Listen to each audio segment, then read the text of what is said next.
ఒక దుర్మార్గమైన రాజకీయానికి తెరదీశాడు. నాకు దాదాపు ఒక 2 సంవత్సరాల నుంచి చిన్ని గారిని నేను ఫ్రీక్వెంట్గా కలుస్తున్నా. ఏదైనా సమస్య గురించి మాట్లాడేటప్పుడు నవ్వుతూ మాట్లాడతాడు, ఎవరైనా తిట్టినా కూడా నవ్వుతూనే తిడతాడు. ఏదైనా సీరియస్ మ్యాటర్ చెప్పేటప్పుడు కూడా మ్యాటర్ చెప్తాడు, మళ్ళీ నవ్వేస్తాడు. కానీ ఇది ఆయన ఒక కుటుంబ సభ్యులతో తన ఆవేదన పంచుకున్నట్టుగా మాట్లాడారు. కాబట్టి నేను కూడా చెప్తున్నా, ఈ 15-20 రోజుల్లో ఆయన సొంత అన్న ఉద్దేశపూర్వకంగా బురద జల్లుతుంటే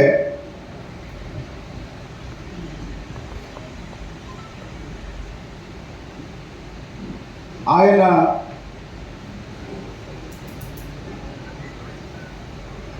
బాధపడటం నేను అర్థం చేసుకున్నాను. 100 కోట్లు 1000 కోట్లు, ఇందాక మీరు ఒక సైటు గురించి చెప్పారు. నాకు తెలిసి ఆ సైటు 40-50 కోట్ల విలువయ్యే సైటు. అది వదిలేసినప్పుడు కూడా మీరు ఇంత బాధపడి ఉండరు. అయితే ఇప్పుడు నేను మైక్ తీసుకుంది ఎందుకంటే, కేసినేని చిన్ని గారిని నాని గారు ఏమైనా విమర్శిస్తే నా రిక్వెస్ట్ ఏంటంటే, దయచేసి మీరు నాని గారికి సమాధానం చెప్పొద్దు.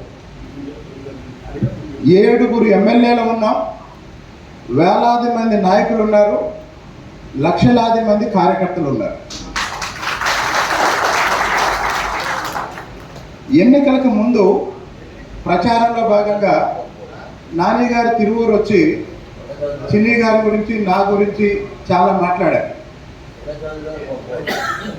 నేను పొద్దున్నే జంగాకు ఫోన్ చేసి, జంగా శ్రీనికి ఫోన్ చేసి, నాని గారు ఇలా మాట్లాడారు, కంపలగూడెంలోనే ఎక్కడ మాట్లాడారు,